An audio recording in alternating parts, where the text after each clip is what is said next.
Ang bagong James Santos' Channel.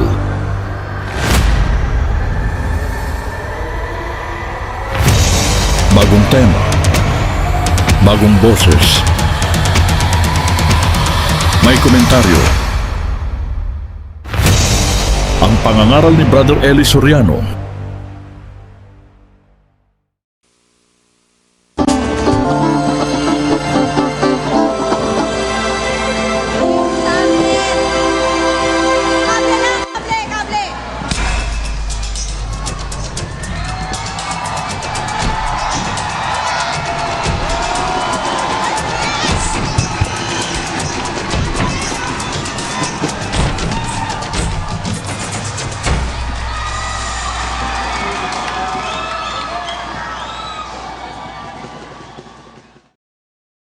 Ang mapapanood ninyo ay ang pangangaral ni Brother Eli Soriano. Patutugtugin natin ang buang video nang hindi mawala ang konteksto ng kanyang ipinapangaral. At ginagawa natin ito sa pamamagitan ng fair use. At bibigyan natin ng komento pagkatapos ng video. Ang mapapanood ninyo ngayon ay pasasalamat sa Apalit Pampanga Convention Center. Halina at atin ang panoorin. Naniniwala ka, basismos lang yung mga, biro mo sabi ng Biblia, salita ng Diyos, kasalanan ng mga Diyos-Diyusan. Nagulat ako eh. Oo nga po, Brad Eli. Ngayon ko lang din po yung narinig na kasalanan ng mga Diyos-Diyosan. Ay mo nga yung English ng 23:49. And they shall recompense your lewdness upon you, and ye shall bear the sins of your idols. And ye shall... You shall bear the sins of your idols. Kung itatagalog mo yan, at tataglayin ninyo ang kasalanan ng inyong mga Diyos-Diyusan. Mali lang ang pagkakasalin sa Tagalog eh. Ang nakalagay, at inyong dadanasin ang kasalanan tungkol sa inyong mga Diyos-Diyusan. Nilagyan nila ng tungkol, wala naman tungkol sa Greek eh. Saka sa Hebrew, walang tungkol eh. Kasalanan ng inyong mga Diyos-Diyusan. Meron palang kasalanan yung mga Diyos-Diyusan, sis Luz. Yun nga po, Brad Eli. Ano po ba yun? O ano, meron bang translation sa Tagalog na nagsasabing kasalanan ng mga Diyos-Diyusan? Wala po sa Tagalog eh. Puro ano, kasalanan Wala. sa Pero sa Kastila at saka sa Portuguese, maliwanag at saka sa Ingles. In Espanyol, ano sabi doon?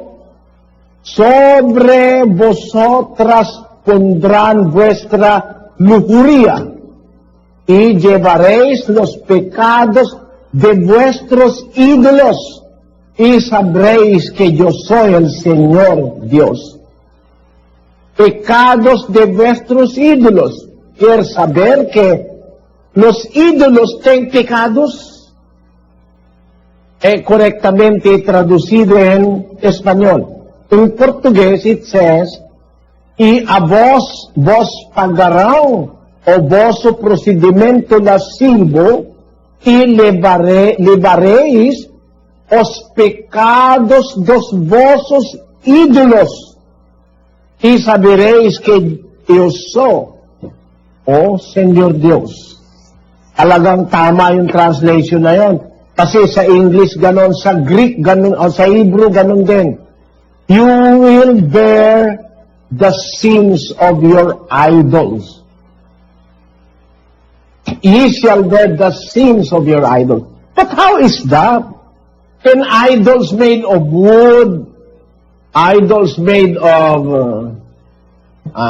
gold, silver, sin against God?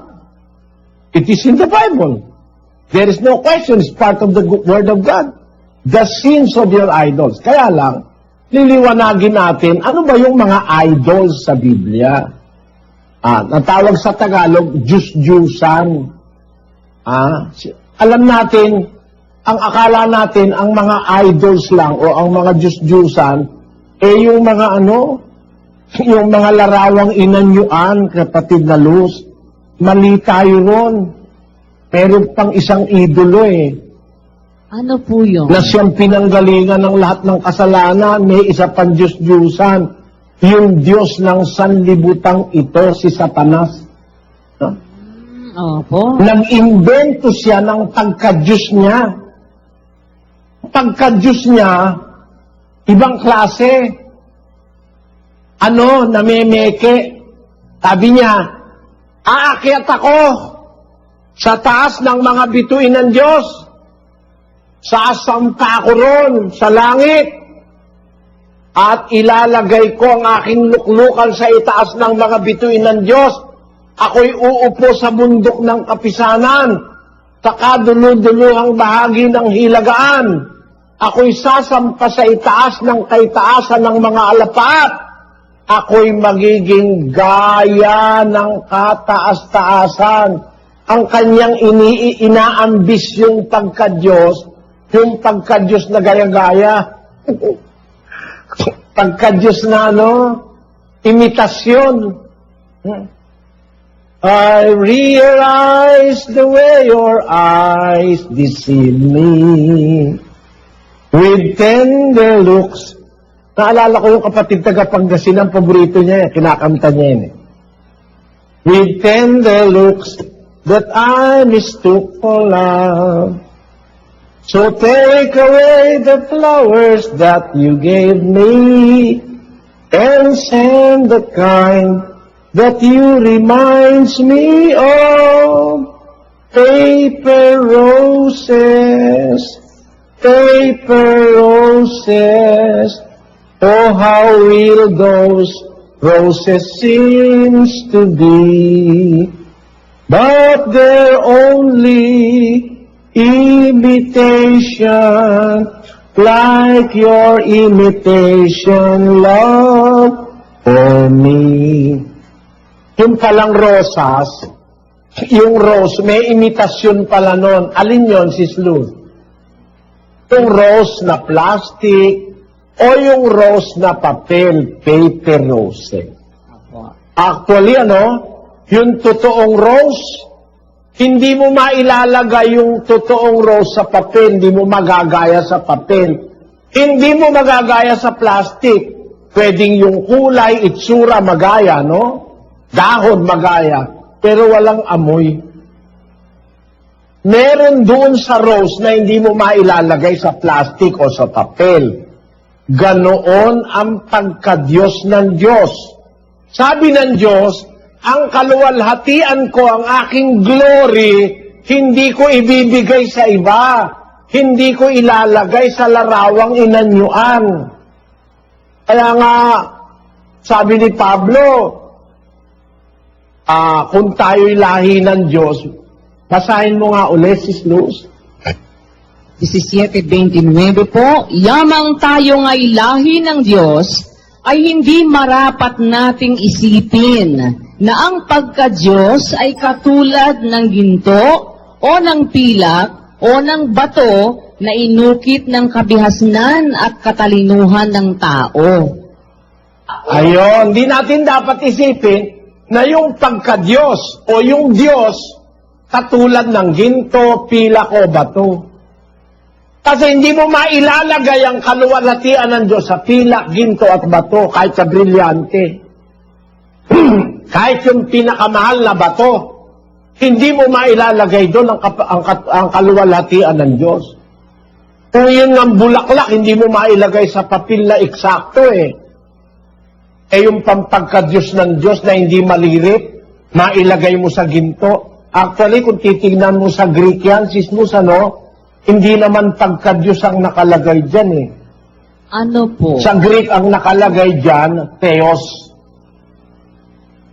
Doon sa 17:29, ang nakalagay doon, not to think that, nakalagay sa English translation, Godhead, Kung titignan mo sa Greek, yung 23:04, ang nakalagay, Theos.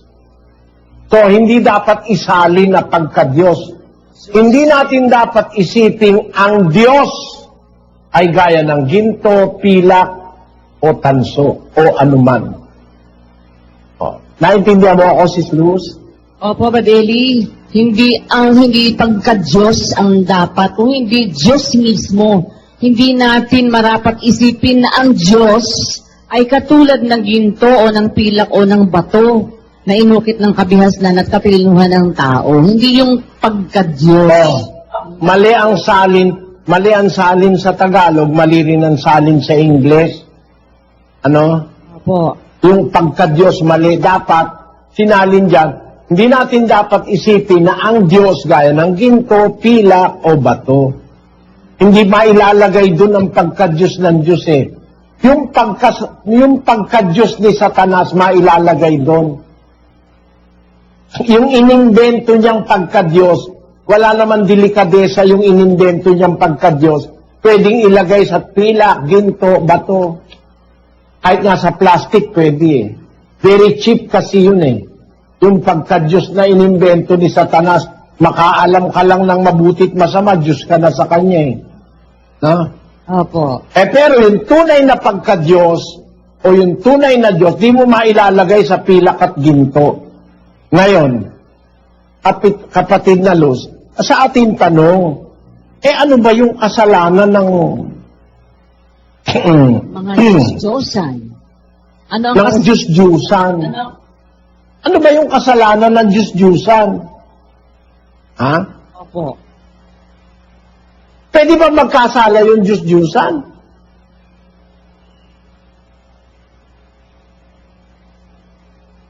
Paano Nagbasa ka nga, Sis Luz, ng Roma 1:21, 23, 25. Sapagkat kahit kilala nila ang Diyos, siya'y hindi niluwalhati nilang tulad sa Diyos, ni pinasalamatan, kundi bagkus ni walang kabuluhan sa kanilang mga pagmamatuwid, at ang mangmang nilang puso ay pinapagdilim.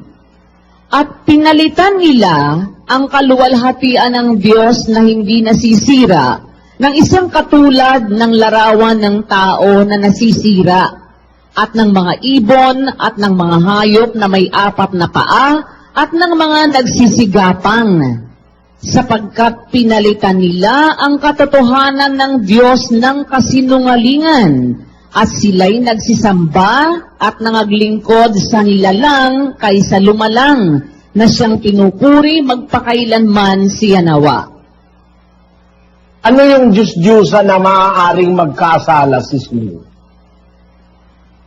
Ano, makinig ka? Pinalitan nila ang katotohanan ng Diyos ng kasinungalingan. Nagsisamba sila sa nilalang. Meron bang tao na nagpapa-Diyos? Meron po. Meron lang mga ngaral ngayon nagpapaluhod eh. Opo. Si Pedro, lumuhod sa kanya si Cornelio, pinigilan. Huwag kang luluhod sa akin, tao rin ako. Yung papa ngayon, hindi tumatanggi kahit lumuhod ka sa kanya eh. Feeling niya kasi Diyos siya. Opo. Kasalanan niya ba yun, Sis Luz? Kasalanan po. Yun nga yung kasinungalingan tinutukoy ni Pablo eh. Lumuhod sila, sumamba sila sa nilalang kaysa sa lumalang. Pero ba mga tao pumapayag na sila'y luhuran? Meron po. Meron po. Pakita mo. Ayan, oh. Nakaluhod sa kanya, oh. Si Manalo din. Niluhuran din. Ayan, oh. Nakaluhod kay Feeling Manalo. nila kasi Diyos sila eh. Kaya kasalanan ng yung mga Diyos-Diyosan na yan, kasalanan niya. Biro mo, lumuhod ka sa harap ng tao. Yung tunay na apostol, di nagpaluhod eh. Lumuhod si Cornelio, di pinayagan ni Si Pedro, lumuhod miski nga yung anghel lumuhod si Juan hindi pinayagan ng anghel, hoy, tumayo ka, huwag mong gagawin yan, ako rin katulad mong alipin. Si Pablo, luluhod at maghahandog yung mga tagaliko niya, ay naghubad ng damit si Pablo, pinapak ang kasuotan, nagtatakbo, hubo sa kanilang harapan, para wag nilang sambahin, kami may tao rin, sabi ni Pablo. 14:15, Sislo. At nagsisipagsabi, mga Ginoo, bakit ninyo ginagawa ang mga bagay na ito? Kami mga tao ring may mga karamdamang gaya ninyo.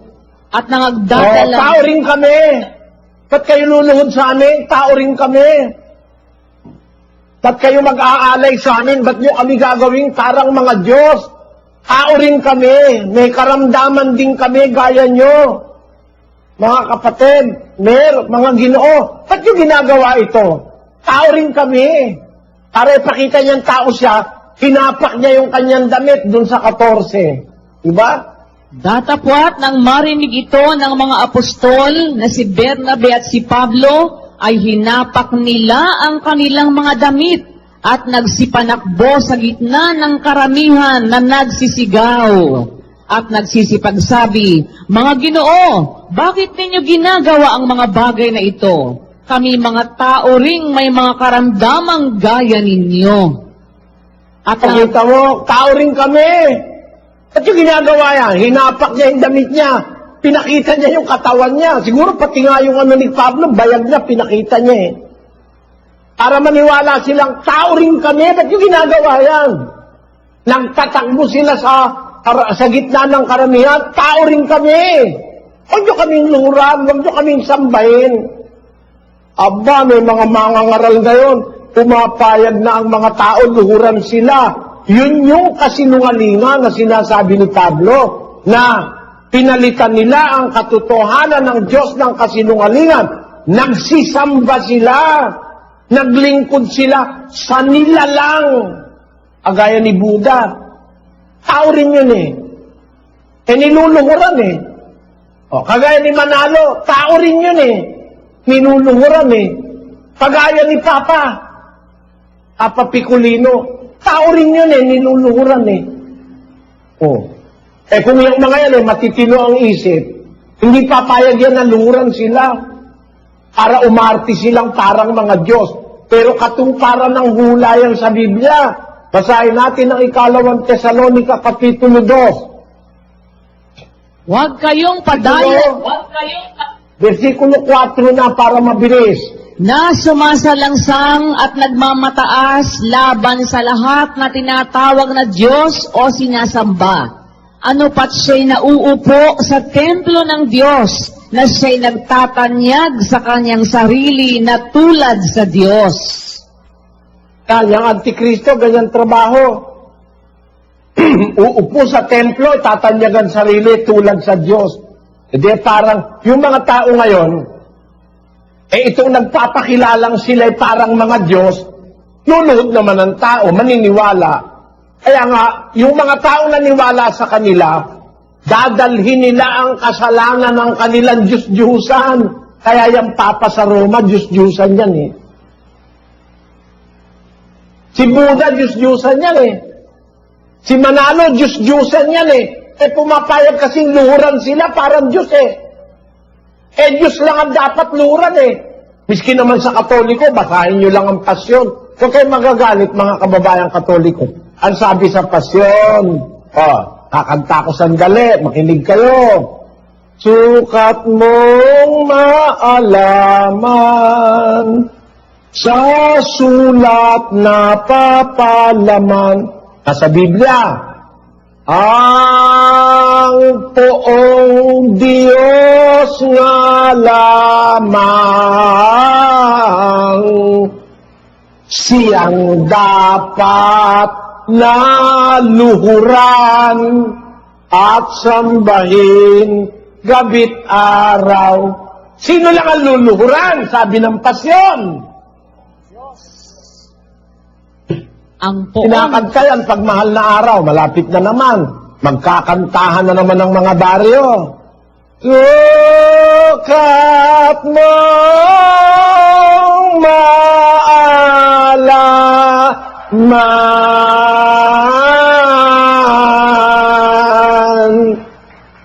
sa sulat na papalaman. Pero pa, ginagawa rock and roll yan ang pasyon ano sabi ng pasyon? Sukat nung maalaman sa sulat na papalaman sa ang poong Diyos nga lamang. Siyang dapat naluhuran at sambahin gabi't araw. Pagka may taong pumapayag na luhuran siya, ipinipresenta niya ang kanyang sariling parang Diyos. Kasalanan yon. Siya ang Diyos-Diyusan mo. Kaya yung kasalanan niya, idadamay ka niya. Meron ba Diyos-Diyusan si Jesus na nagkakasala? Meron po. Meron. Sino? Itong mga tao na nagpapaluhod ng mga tao rin sa kanilang sarili, nagpapasamba rin sa kanilang sarili. Kagaya nga po niyan, yung pinapakita niyo sa amin. Piling nila kasi Diyos sila. Opo. Piling nila Diyos sila. Para lang yan yung merong artista, piling pogi. Hindi naman pogi. Meron din artista, piling beautiful. Hindi naman beautiful Diba? Opo. Wag na lang natin sabihin kung sino yun. Pero meron talagang ganon, feeling pogi. Merong mga ngaral, feeling niya Diyos niya. Kaya pumapayag siya luran, gumano ng tao sa harap niya, o kaya magpakumbaba, pati presidente lumulod sa kanya. Feeling niya kasi, yung sinabi ni Pablo, uupo siya sa templo ng Diyos, itatanyag niya ang kanyang sarili tulad sa Diyos. Yan ang kasinungalingan. Ang pinanggalingan niyan, Diyos-Diyusan din. Anong mo sa akin, Sis Luz, kung sino? Sino po? Ang pinanggalingan niyang ideya na yan, Diyos-Diyusan din, si Satanas, ang Diyos ng sanlibutan o ng Diyos ng panahong ito. Amen. Si Satanas kasi Diyos-Diyusan din yan Tinatawag siyang Diyos ng sanlibutan o Diyos, the God of this age. The God of this age. Si Satanas, siya nakakapaghari sa mga taong masasama. Diyos siya ng mga taong masasama. Kaya, si Satanas, bilang Diyos ng mga taong masasama, Diyos-Diyusan din niya, kasi hindi naman tunay na Diyos yan Ang tunay na Diyos lang naman hindi naman na marami. Ang tunay na Diyos na ipinakikilala sa Biblia, yung Ama, yung Anak at yung Espiritu Santo. Po. Para ngayon, idagdag mo yung Papa sa Roma, idagdag mo si Manalo, idagdag mo si Buddha, idagdag mo si Sinto, idagdag mo si Bahaula, idagdag mo kung sino-sino pa. Mga Diyos-Diyusan yan, lahat na yan. Na ang kanilang kasalanan, pagka sumamba ka dyan, idadamay ka niyan, maiimpyerno ka rin. Tama ba yung nakasulat sa Ezekiel, Sis Luz? Na madadamay kayo sa kasalanan ng inyong mga Diyos-Diyusan? Ye shall bear the sins of your idols. Bakit? Hindi lang naman ang idol, yung kahoy, ginto, bato, hindi yun. Ang idol pwedeng tao rin. Amen. Kaya mga tao, ina-idol nila ang tao. Kagaya nga niyang mga puno ng relihiyon na pumapayag na sila'y luhuran. Kaya naku mga kapatid, never na kayo luluhod sa akin. Never, never, never, por favor. Parang awa nyo na. Huwag kayo luluhod sa amin. At huwag nyo kaming tatawaging reverendo. Hindi kami worthy. Hindi kami karapat-dapat tawagin reverendo. Ang reverendo lang, ang Diyos. Nakalagay yun sa awit. Isang talata lang ang ginamitan ng salitang reverendo. At ang reverendo ron ay ang Diyos. Para igamitin nyo sa amin yun, hindi ako payag doon. Huwag nyo kaming tatawagin Reverendo Daniel Rason, Reverendo Eliseo Soriano, mga gago. Pag tinawag nyo kami reverendo, gago kayo. Para wag kayong gago, wag nyo kaming tatawagin reverendo. Alam nyo, tatawag nyo sa amin, mga aliping walang kabuluhan. Okay. Ang aming title, we are unprofitable servants. Unprofitable servants. Let the glory and honor be unto God forever and ever. Amen. Pero kami, sino naman kami? Wala naman kaming kwenta. Tao rin kaming kagaya ninyo. Para tratuhin nyo kaming komo Diyos, parang Diyos, at saka yung manggagawa, para umakto kang para kang Diyos ng miyembro, para kang Panginoon. Kung ano masabi mo, gusto mo siyang masunod. Huwag ganon. Magbawa tayo, mga kamanggagawa sa iglesia. Huwag nating tratuhin ang ating mga kapatid na mga alipin natin, na para tayong mga Diyos nila. Huwag ganon. Bawal ng Diyos yon. Huwag kayong magkaroon ng pagkapanginoon. Sabi ni Pedro, basahin natin sa 5:3. Ni hindi rin naman ang gaya ng kayo'y may pagkapanginoon sa pinangangasiwaang ipinagtagubilin sa inyo, kundi kayo'y maging mga uliran ng kawan. Sabi ng Diyos, huwag kayong gaya ng may pagkapanginoon sa pinangangasiwaang ipinagtagubilin sa inyo. Bawal sa mga ngaral ng Diyos yun na magpakilala kang parang Panginoon, para kang idolo. O para kang Diyos-Diyusan. At yung kasalanan ng iniidolo mo, tatawid sa iyo yun. Kaya lahat ng kasalanan ni Manalo, lahat ng kasalanan ng Papa sa Roma na pumapayag na siya Diyosin at sambahin at luran, lahat ng kasalanan ng mga yan, tatawid sa mga miyembrong naniwala dyan. You shall bear the sins of your idols, sabi ng salita ng Diyos. Damay kayo. Kaya yung mga Diyos-Diyusan, pati yung mga larawang inanyuan, nakakadama yun eh. Alam nyo kung bakit? Bakit po? Kasi ganito si Sluse. Yung mga larawang inanyuan, si Satanas kasi walang delikadesa. Opo. Pwede niyang ilagay ang kanyang kapangyarihan dun eh. Opo. Di ba kanina nabasa natin, sabi ng Diyos, ang kaluwalhatian ko di ko bibigay sa iba. Opo. Sa larawang inanyuan di ko bibigay.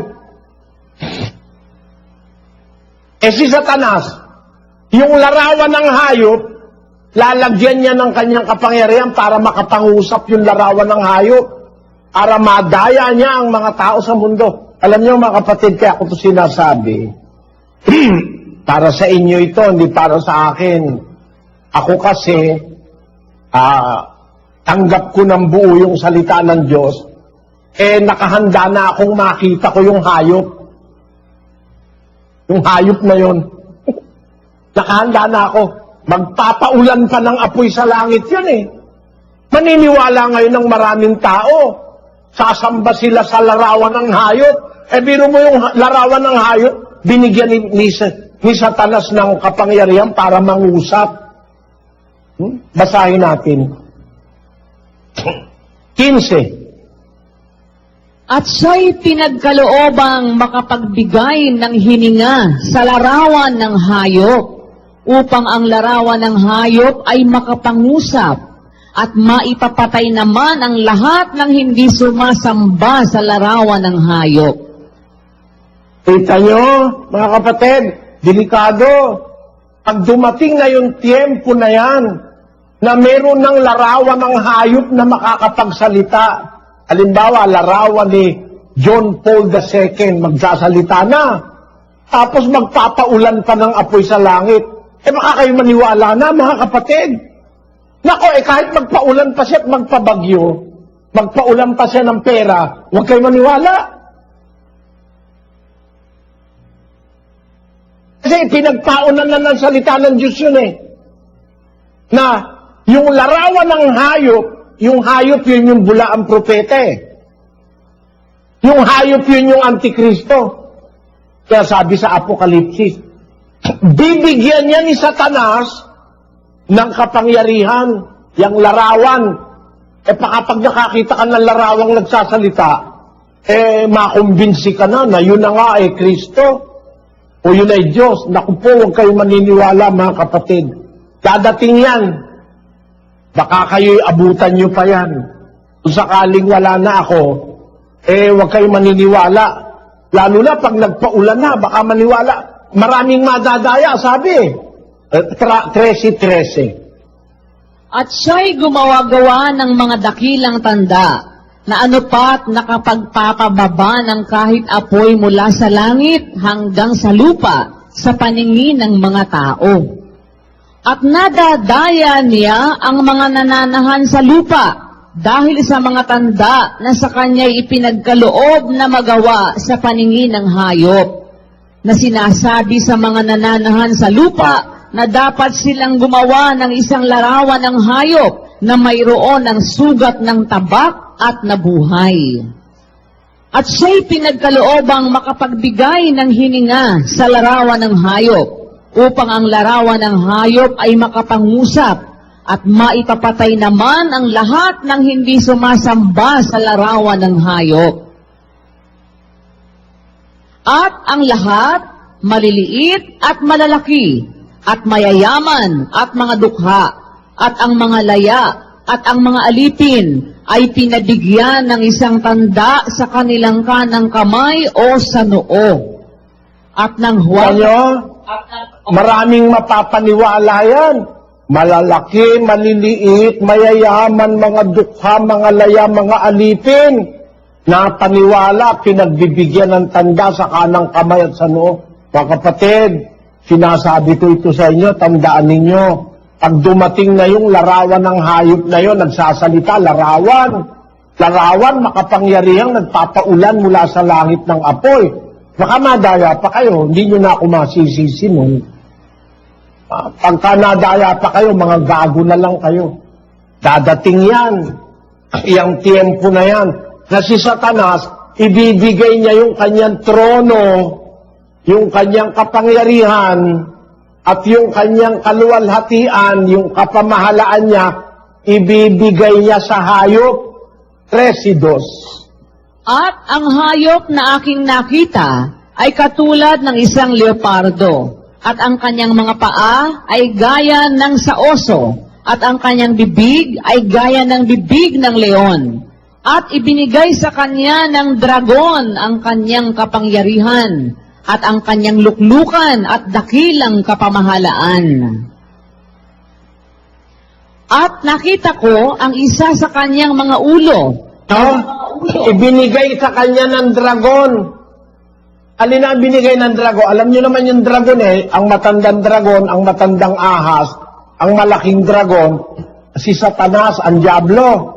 Ibinigay sa kanya ni Satanas, the dragon, ang kanyang kapangyarihan, ang luklukan niya. Naku, binigay na lahat ni Satanas doon sa hayop para makapandaya ng mas maraming tao at ang kanyang dakilang kapamahalaan. Kaya napakarami niyang madadaya. Sana wag na kayo mga kapatid. Sana itong ating pinag-aaralan sa araw na ito makabawas na sa madadaya ng hayop at saka ng dragon. Ayag ba kayo? Tatandaan niyo ba mga kapatid? Na kahit makita nyo pa yung mga milagro na yan, di na kayo maniniwala sa hayop. Taas naman ang kamay,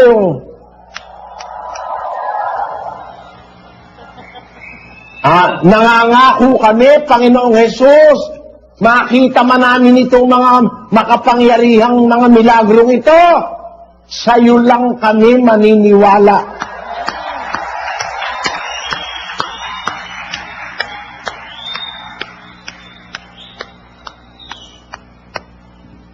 Maniniwala kahit magsalita na yung larawan. Islus, Opo. Ikaw ba, pagka nagsalita na yung larawan, maniniwala ka? Hindi po, sa awa at tulong ng Diyos na ituro nyo na sa amin na yon ay gawan ni Satanas.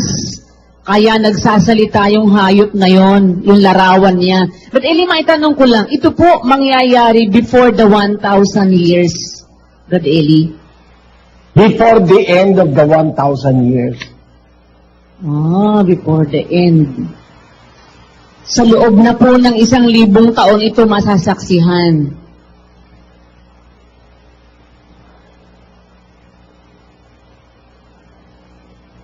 Kaya maiisip nyo mga kapatid, may mga hinaharap pa tayo eh.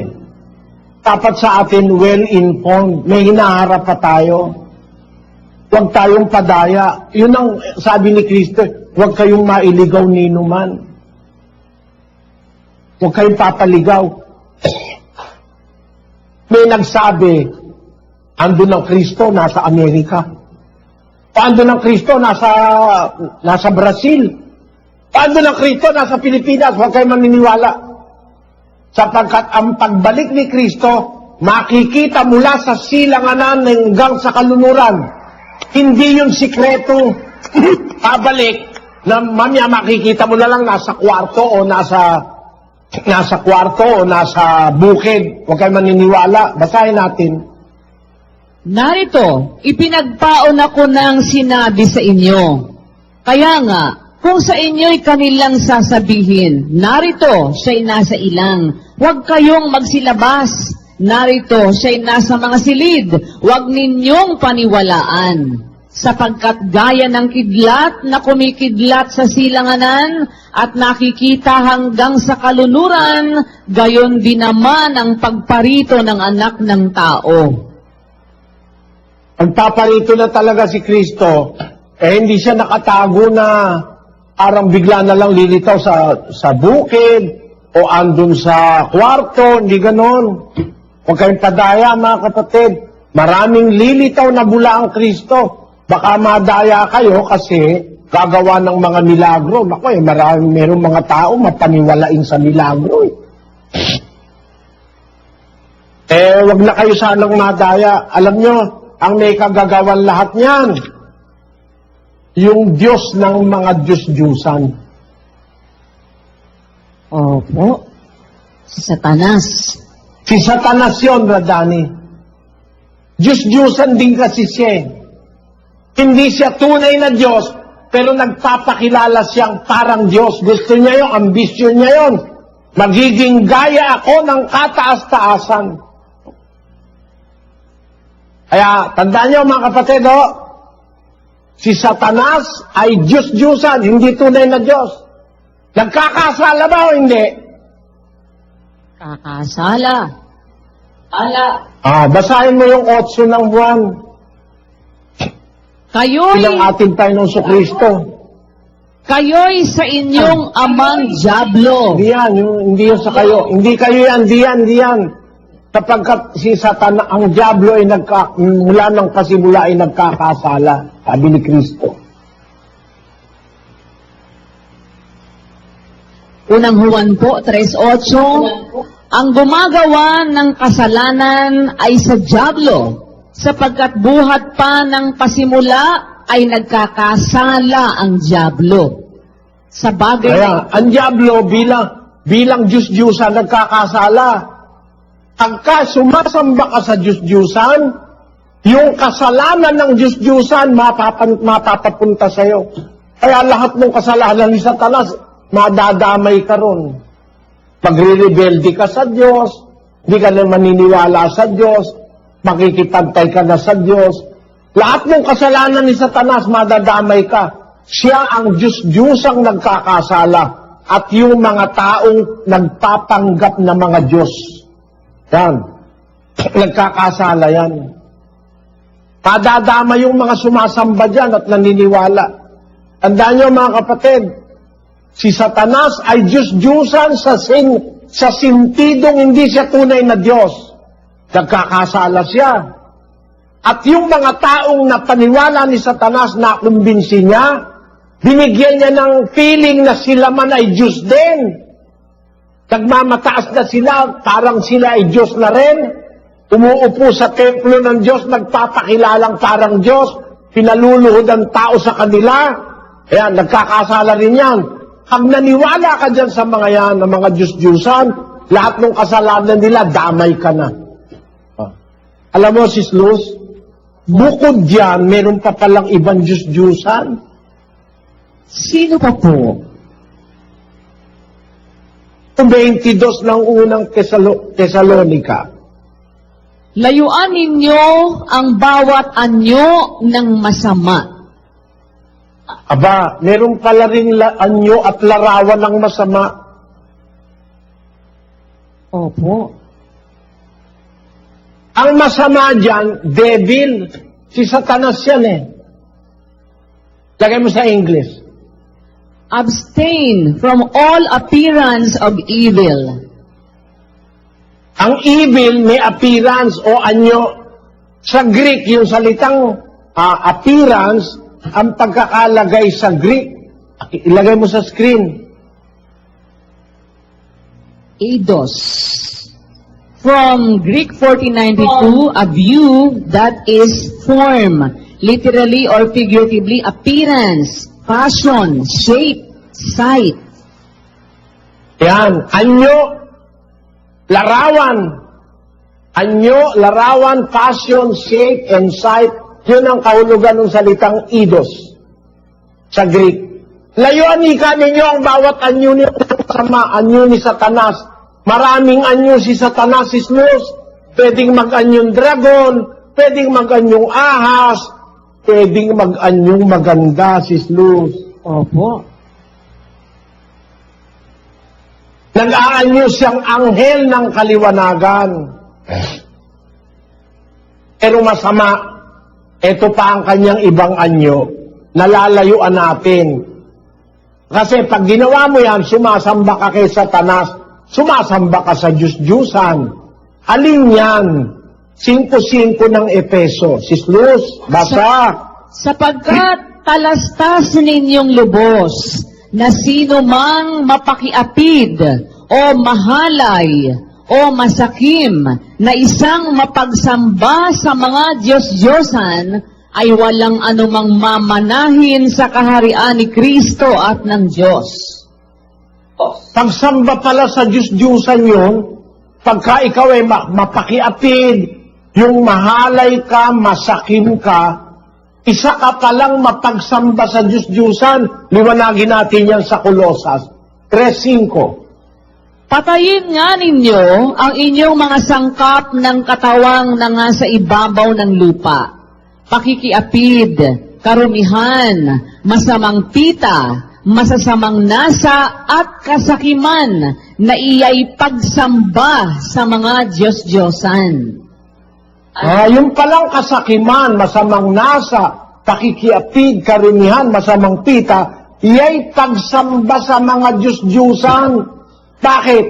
Pag ginagawa mo yan, sumusunod ka kay Satanas. Kay Satanas galing lahat yan eh. Diyos-Diyusan si Satanas.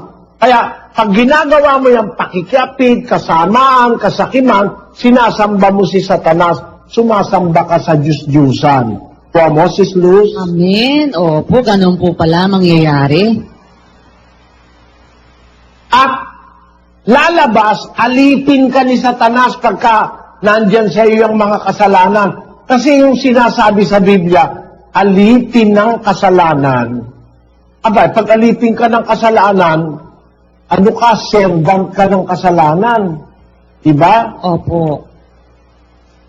Hindi ka makatakas-takas sa kasalanan. Opo. Balik-balik ka sa kasalanan, sa pakikiapid, balik-balik ka sa karumihan, balik-balik ka sa masasamang pita, sa masasamang nasa, balik-balik ka, pagsambayan kay Satanas na Diyos-Diyusan eh. Pagsambayan sa Diyos-Diyusan. Kaya mga kapatid, hindi lang ang Diyos-Diyusan, yung kahoy, bato, tanso, pilak, plastic.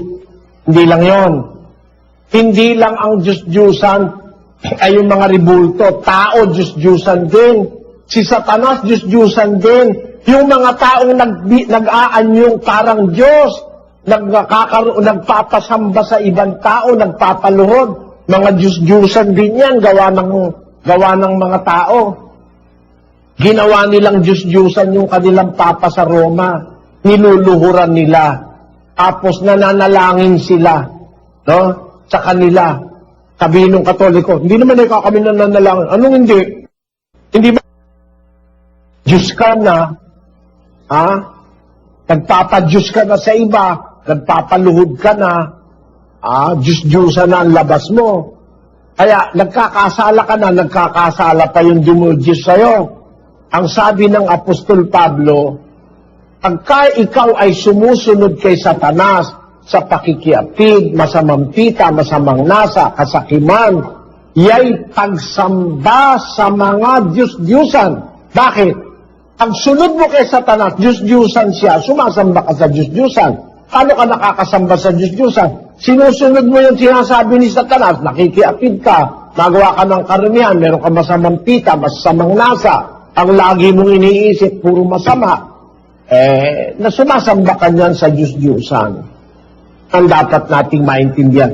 Dahil maraming anyo si Satanas. Lumayo kayo sa bawat anyo ng masama. Yang pakikiapid, anyo ng Diyos-Diyusan yan. Anyo ng masama yan. Yang kahalayan, masamang pita, anyo ng Diyos-Diyusan yan. Nakakita ka na ng babae sislus, labas ang suso, labas ang puwet. Opo, meron talaga. Naguhubad na talaga. Anyo ng Diyos-Diyusan yun. Opo.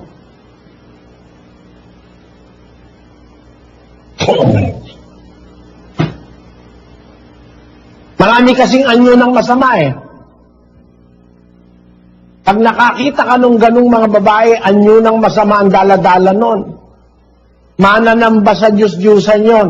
Pag ginaya mo yon, mananamba ka rin sa Diyos-Diyusan. Magkadamay na kayo ng kasalanan. Ingat tayo mga kapatid. Kaya kung ito tinuturo sa inyo, madadamay tayo sa kasalanan ng mga Diyos-Diyusan. Ang isa sa mga Diyos-Diyusan, si Satanas. Lahat ng kasalanan niya, madadamay ka. Balik tayo sa Ezekiel 23:49 in English. And they shall recompense your lewdness upon you, and ye shall bear the sins of your idols, and ye shall know that I am the Lord God. Dapat sa Tagalog ang pagkakasalin, gagantihin nila ang inyong kahalayan sa inyo. At inyong dadanasin ang kasalanan ng inyong mga Diyos-Diyusan.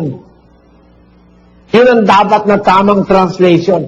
Dadanasin ninyo ang kasalanan ng inyong mga Diyos-Diyusan. Kung ang isa sa Diyos-Diyusan mo, si Satanas, na hindi tunay na Diyos, kaya Diyos-Diyusan, ang kasalanan ni Satanas, damay ka. Katunayang damay, ang sabi ni Kristo, magsilayo kayo sa akin, kayong mga sinumpa, kasaapoy kayong walang hanggan na inihanda sa Diablo at sa kanyang mga anghel. Kaya kung saan ang punta ni Satanas, doon din ang punta mo. Nadamay ka na kasi sa kanya bilang Diyos-Diyusan, nagginawa mo yung ginagawa niya, nagpakita ka ngayon sa Diyos ng pagsamba sa Diyos-Diyusan. Hindi lang ang Diyos-Diyusan, ay yung rebulto. Ang tao rin na sinasamba ng kapwa-tao ay umaakto rin parang Diyos-Diyusan. Gaya nung sinabi sa Antikristo, mauupo siya sa templo ng Diyos, lalagay niya ang kanyang sariling tulad sa Diyos, tatanggap siya ng pagsamba. Kaya Diyos-Diyusan din yan. Marami palang Diyos-Diyusan, sana wag tayong biktima. Baka may kapatid, nakikiapid, ay biktima ka ng Diyos-Diyusan. Baka may kapatid, ayaw maalis sa karumihan, nasa sa paninigarilyo, nasa mga bisyo, ay naku, mananamba ka sa Diyos-Diyusan yan. Sabi ni Pablo, sasamang nasa, masasamang pita, mga kasakiman, naya'y pagsamba sa Diyos-Diyusan, na dahil sa lahat ng bagay na yan, dumarating ang kagalitan ng Diyos sa mga anak ng pagsuway. Ayan. Sons of disobedience or children of disobedience. Yang mga mananamba sa Diyos-Diyusan. Kaya pagka meron kang pakikiapid na ginagawa, tigilan mo kapatid, pagsamba sa Diyos-Diyusan yan. Kung meron kang kasakiman na ginagawa, kagaya nung mga sumama kay yung nananakim ng mga lupa. Bantilo, Alan Bantilo. Sino yun? Si Alan Bantilo. Lahat ng sumama ron para makakuha ng lupang hindi naman kanila. Lahat kayo mananamba sa Diyos-Diyusan, mga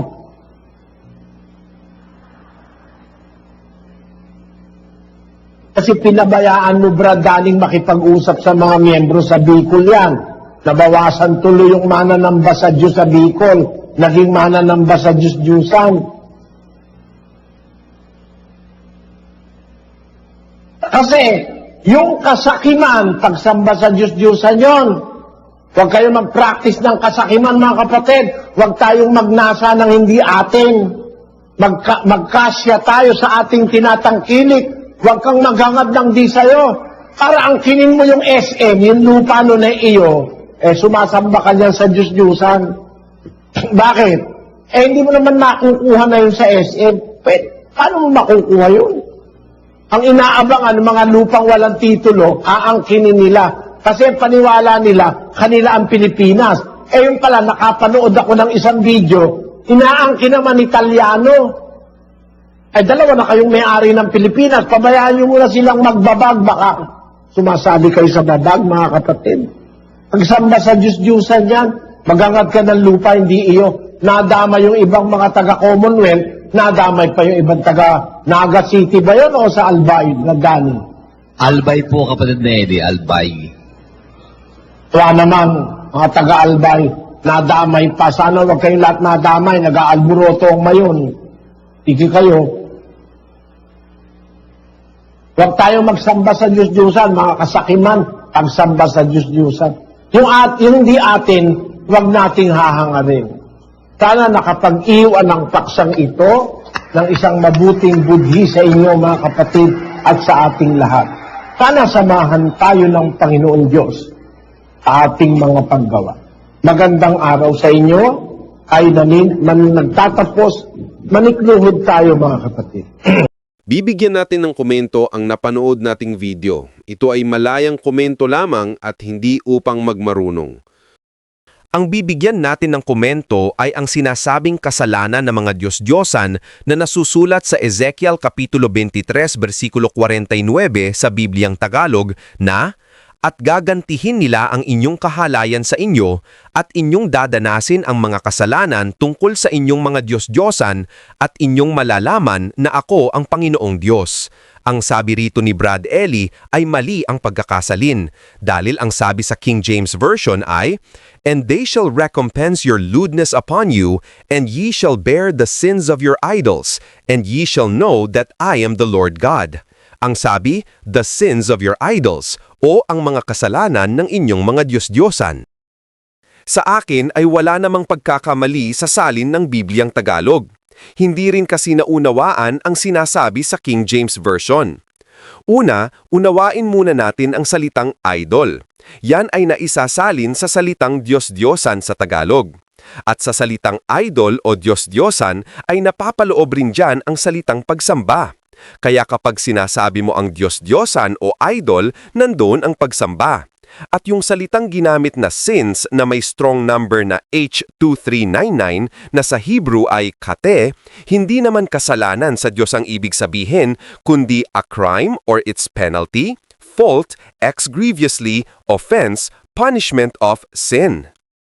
Yung kasalanan per se sa Diyos gaya ng nasusulat sa Genesis Kapitulo 39, versikulo 9 na ang strong number ay H2398 sa Hebrew na kautaw, properly to miss, hence figuratively and generally to sin. Kaya mahalaga talaga pag-aralan ang Hebrew word na ginamit. Kung uunawain lamang talaga, walang mali sa mga salin, pero mas maliwanag ang pagkakasalin sa ang bagong Biblia version na ang sabi, "At sisingilin ang inyong kahalayan sa inyo at inyong papasanin ang mga kaparusahan para sa inyong makasalanang pagsamba sa Diyos-Diyosan at inyong malalaman na ako ang Panginoong Diyos." Pero hindi ko sinasabing mali agad si Brad Ellie tungkol sa sinasabi niya ng mga kasalanan ng mga Diyos-Diyosan. Kasi sa lumang tipan, ang kahulugan ng Diyos-Diyosan ay mga inanyuan na wangis ng tao na yari sa bato, kahoy, pilak at ginto na sinasamba ng mga tao. Pero sa bagong tipan, ang salitang Diyos-Diyosan ay nag-evolve na at marami ng kahulugan kasi maski tao na may laman at dugo ay sinasamba na rin na ang tao ay ginagawa na rin nilang gayang Diyos at sinasamba.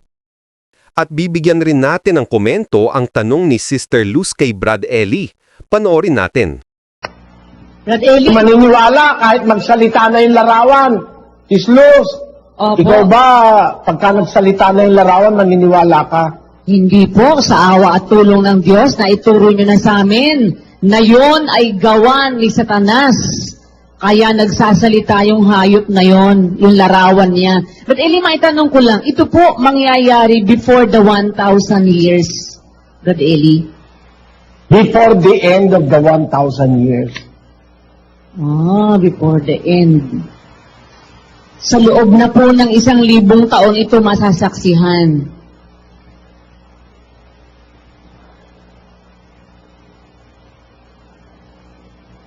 Kaya maiisip nyo mga kapatid, Ang sagot ni Brad Ellie ay mangyayari ang katampalasan ng hayop na Antikristo ay before the end of 1,000 years. Pero ang nasa Biblia ay before 1,000 years na paghahari ni Kristo sa 1,000 taon. Dahil sa pagbabalik ni Kristo at matatalo niya ang hayop na Antikristo at ang bulaang propeta. Basahin natin sa Apokalipsis Kapitulo 19, versikulo 20. At sinunggaban ng hayop at kasama niya ang bulaang propeta na gumawa ng mga tanda sa harapan nito, na siyang ipinangdaya sa mga nagsitanggap ng tanda ng hayop at sa mga sumamba sa larawan nito. Ang dalawang ito ay inihagis na buhay sa dagat-dagatang apoy na nagliliyab sa asupre. At pagkatapos maibulid ang Antikristo at ang bulaang propeta, si Satanas naman ay mabibilanggo. Basahin natin sa Apokalipsis Kapitulo 20, versikulo 2. At sinunggaban niya ang dragon, ang matandang ahas na siyang Diablo at Satanas at ginapos na 1,000 taon. Yan ang chronological na mangyayari sa hinaharap. Hindi ako sang-ayon na ang hayop na Antikristo ay lilitaw sa before the end of 1,000 years. Meron naman tayong batayan at nakasulat naman. At kung nagustuhan ninyo ang napanood ninyong video, please like, subscribe, share, and comment. At maraming salamat sa mga sumusuporta sa pamamagitan ng GCash. At marami pa kayong mapapanood na hindi pa na-upload sa internet. Maraming salamat sa panonood.